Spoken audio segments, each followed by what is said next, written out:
Welcome to Conversation with Authors, a series by Indus Source Books.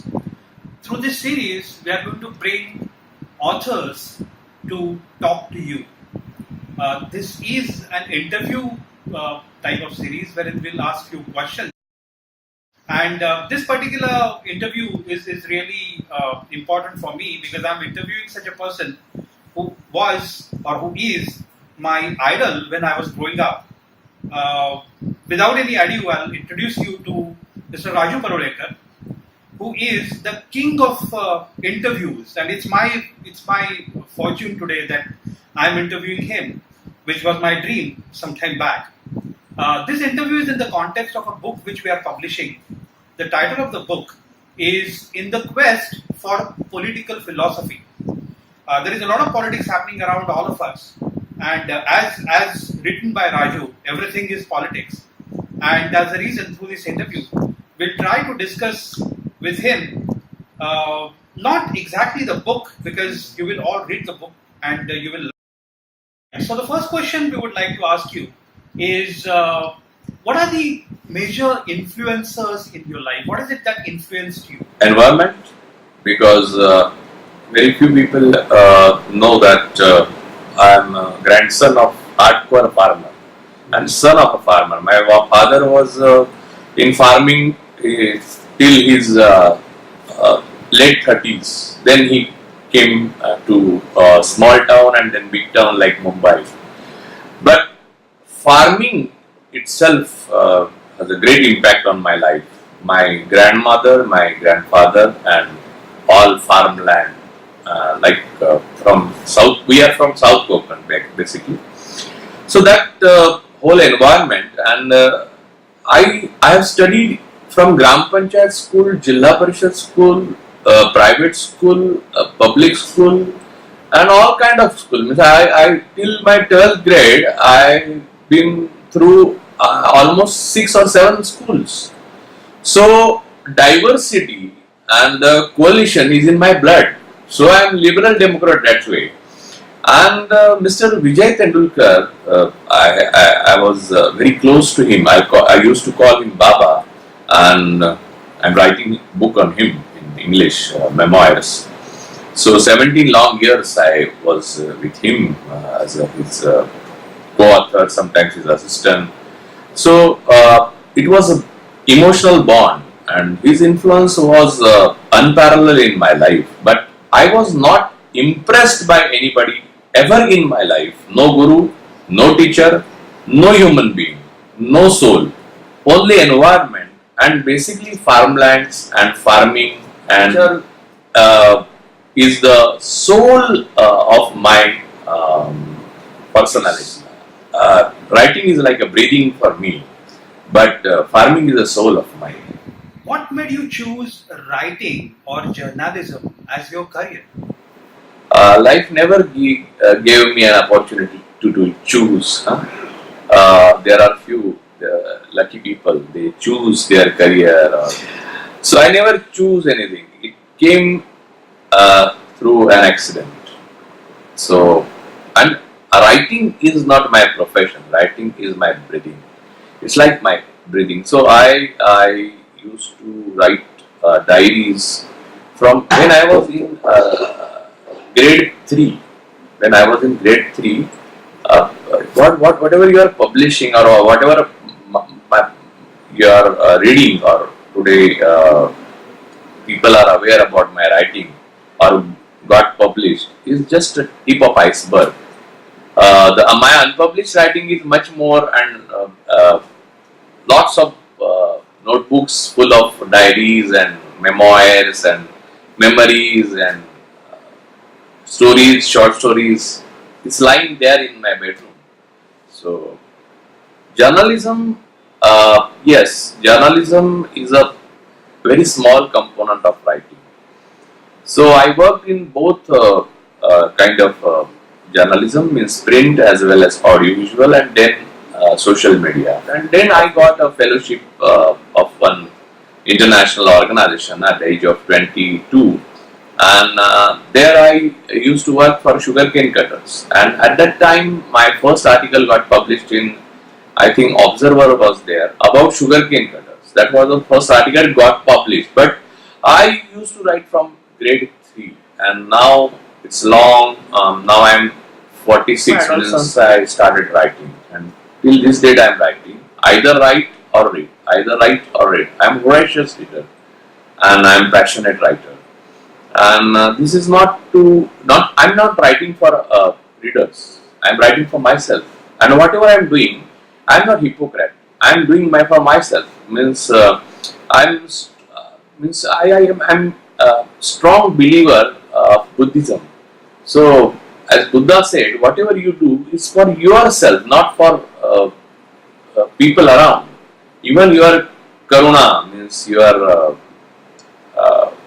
kindness and your passion for people or a larger good of people is also whatever you are doing for your larger good, for your soul, your mind. So we all are very self-centric, and we want to satisfy ourselves, and so we do good to others. And so I can say that I am writing for myself and for my good and for my tranquility, and nobody is responsible for my writing except myself, and nobody is inspiration of my writing. I am within. Next question I have is, see, we are becoming an expressive society because of the smartphones, because of the internet. Now everything is at your fingertips. Earlier, I believe if you have to write something, you first write an article or a letter, send it to the newspaper. There will be an editor who will read that letter. If he feels that that letter is correct or that article is correct, only then it will be published after doing some additions in that writing. Today, because of smartphones and internet, whenever somebody thinks that he is right, he just punches some keys on his smartphone and uploads it in the World Wide Web. So there is a huge change in expression. Earlier the expression was controlled. Now the expression is becoming democratic. And that's the reason a lot of polarization is happening in internet. We have cults, we have very polarized opinions all around us. So looking at, and I've seen that you are quite active on social networks. You respond. There is a reason for that. You respond to major national, international issues which happen. So what's your take on this democratization of content creation or content publishing? Is it a right thing to happen or is it not? I've gone through both phases. Means when we used to operate manually, and we writer community dependent on somebody's whims and moods and swings, editors and editor in chief and etc. And then technology came and took over everything. But democratization is not is about technological revolution. Democratization is a mind, free mind, and free mind. I don't see free mind in a technological society. Means today's society, my contemporary society. In fact, in earlier, I used to see people more free, and you are not able to control your life, your thoughts. Ultimately, you are a product of propaganda. Means somebody's propaganda. Means I don't say ki X propaganda or Y propaganda, but either you have to choose what is your choice after this technological revolution. You can choose whose propaganda you are going to choose as your pathway. That is what democratization you are saying. If it is democratization, this is democratization. Earlier we used to think through our brains. I used to read lots of books. Today I read. My generation and your generation used to read. Maybe the guys of age of 36 or 30s or even 20s, they may read the books. But pre-adolescence generations, means in a contemporary society, I don't see any hope that how can they choose their book? Means how can they choose their authors? Through what? Means no bookstores are available in the society. Very less bookstores. You have to purchase online. To purchase online book, to if you want to purchase a book online, you should know the context, na?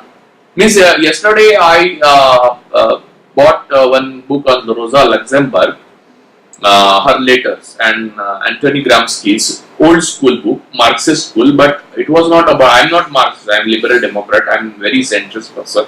In fact, I am parolekarist, forget about every ism, so it's written in the book. So I don't want to think that whose book I am going to buy through net, means online. So, to work with the online technology about knowledge and knowingness, you should know something, you should work on yourself, and mind engineering, learning, de-learning and relearning process should on within. Means you should go through it, and then only you can operate technologically. Technology never liberates you. Technology only gives you choice between propaganda. 2 heavy and heavily armed propaganda, 3 heavily armed propaganda, and you have to choose whether which kind of robot you want to be. So that is what the worst fear of, and it's scary. It's really scary. Yesterday I was reading one book, A Woman in Berlin, by Anonymous. It's a diary by a German woman, last days of downfall of Berlin. It's from 20th April 19. It's introduced by Anthony Beevor, famous historian. 20th April 1945 to 30th April 1945, 10 days. It's a wonderful book. You should go through it. Every child should go through that book. It's a hegemony versus human endeavor. And I feel technological revolution is a myth. And it never gives you a real democracy and even feeling of real democracy. It's always virtual, and it always gives you lies and deceptions of a different kind.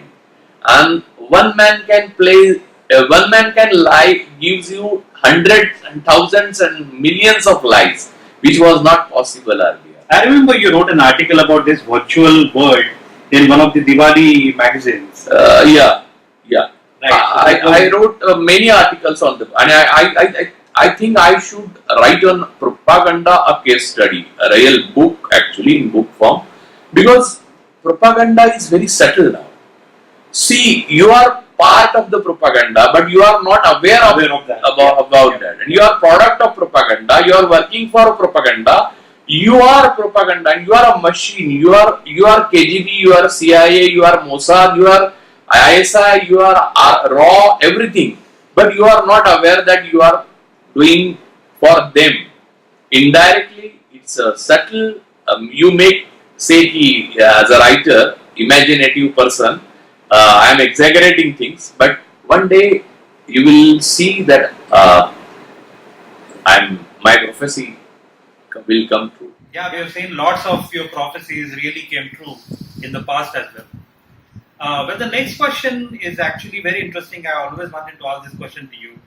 Is about the art of interviewing people, because I have seen most of your interviews when you used to do that series on telly some time back, and it was indeed amazing. I mean, I don't remember any single person who interviewed so many people across different domains.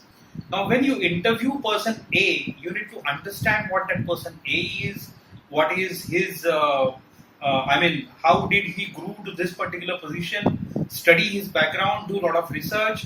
So we would like to know your experience of all those magical years when you interviewed many number of people. So if you have any interesting incidents to share with us, you would like to know more about that? It could be a magical for viewers, but it was not magical for me because it came to me as an accident again. Okay. So when channel asked me to interview, start a series of interviews, I did that particular program, Samvad, and I interviewed 3,000 people in that particular one program. And I did such means other political shows and talk shows, 5 talk shows at the same time. In 12 long years, I did all kinds. I interviewed all means people from all streams, all walks of life, all streams. From Amitabh Bachchan to Girish Karnad, from Vijay Tendulkar to Govinda, and Politicians. Pramod Mahajan, and you take name any who's who from Abhay Bang, Dr. Prakash Amte, those who deserve a lot, they actually deserved it and they didn't get it. Actually, Prakash Amte and Abhay Bang, both Rani and Manda Amte and Rani Bang, both are deserving candidate for Padma Vibhushan and Bharat Ratna, but they are not getting it. And any guru, I am very spontaneous person. I am impulsive also. This is strength as well as weakness. Okay, so I react very fast. I think very fast. My memory is very sharp. But the thing is, I never wrote a piece of paper. You won't believe in those 12 years about interviewer,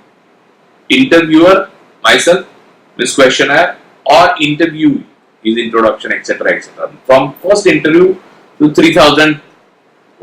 That was because there was no question of preparation. I was preparing for those things which came to me as an accident from my childhood. I used to read a lot on every subject, each and every subject. Every subject is like a child. I love to explore. If you ask me about obesity, I would love to talk about it because I read a lot about obesity. If you ask me about physics, I would love to, because my interest is diverse, and it was easier for me to interview a person from any walk of life, any stream, and actually they were awkward sometimes. Means I would love to share some experience. Very famous doctor of the country.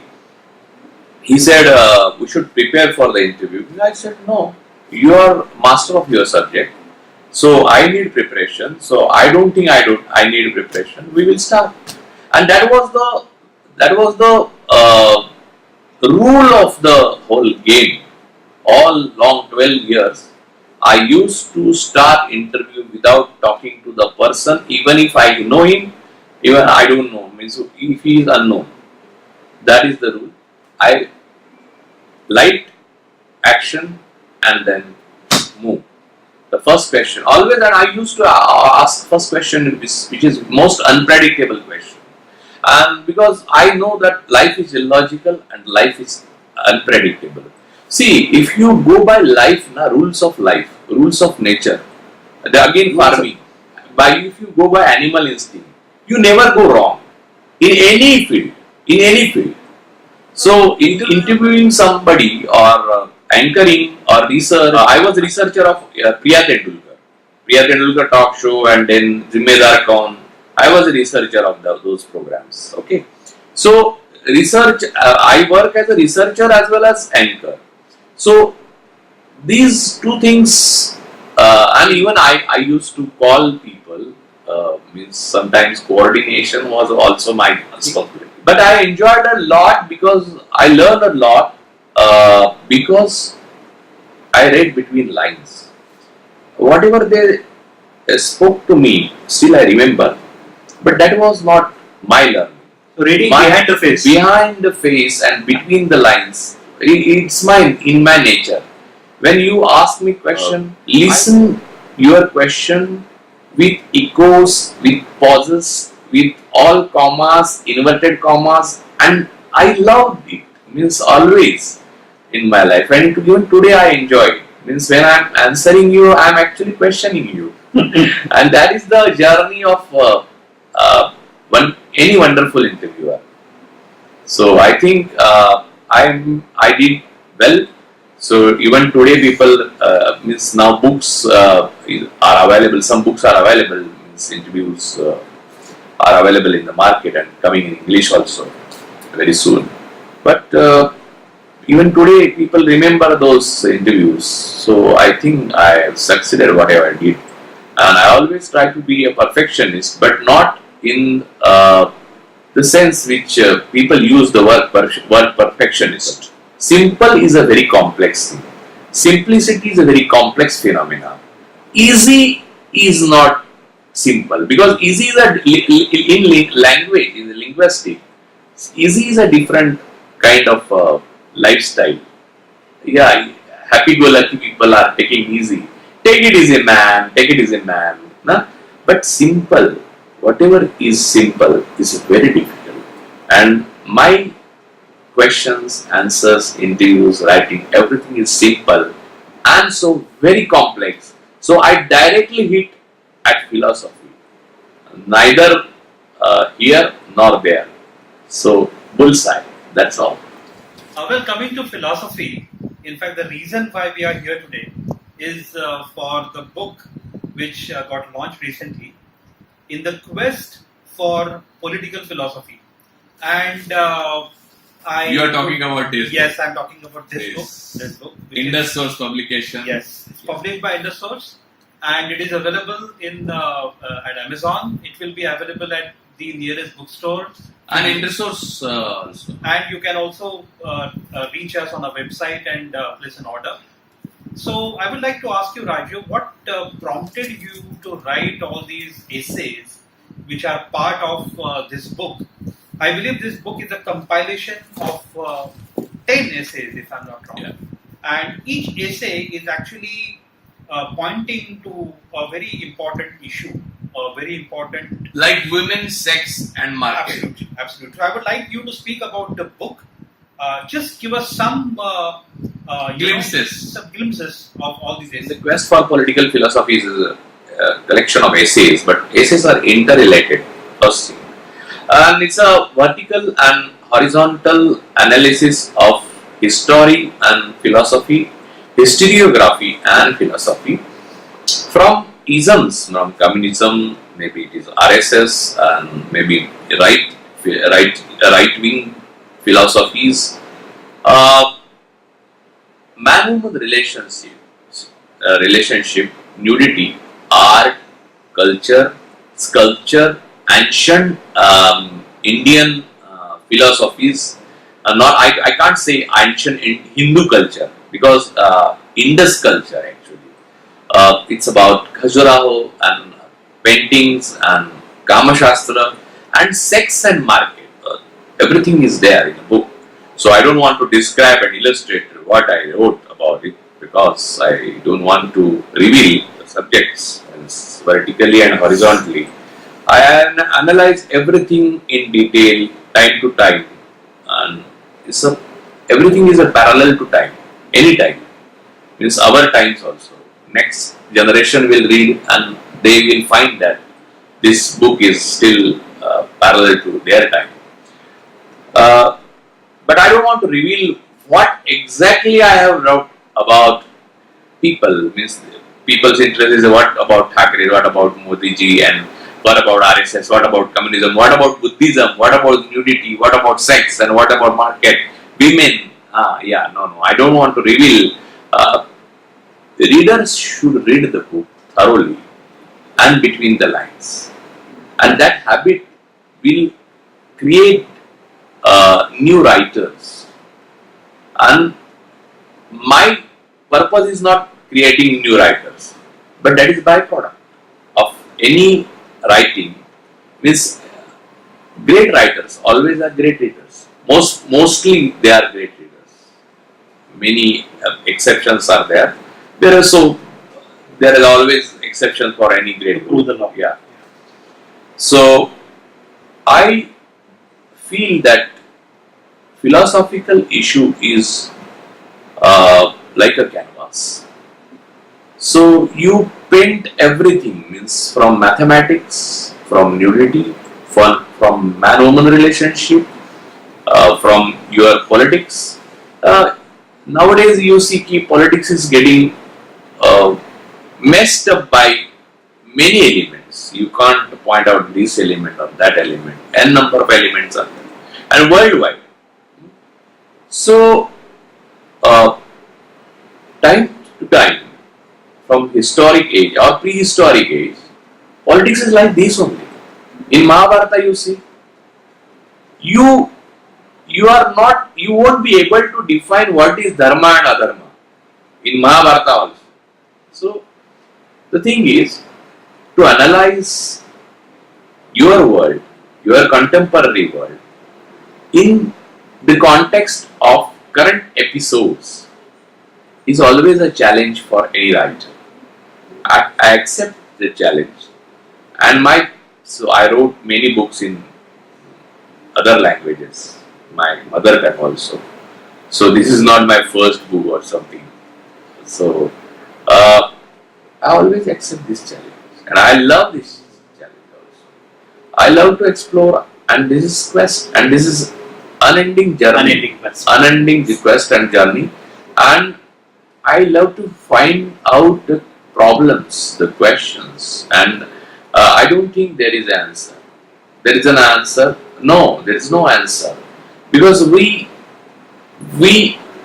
all born with an expiry date, but the problems never born with their expiry dates, or you know nothing about their expiry date at least. So you have to choose. Your choice is limited. Means writer's choice is limited to find out what is the basic problem, or what is the analysis of do's and don'ts of particular cult, party. Party means not political party. Party means particular group, society, country, or human race, and that is. So this is the story of In the Quest for Political Philosophy, and rest is depends on my readers. If they read curiously, I assure them that they will not repent. They will revert back to me. They may agree or they may disagree, but they will not forget my book. And that is what immortality of writer. And mission accomplished, and journey is on.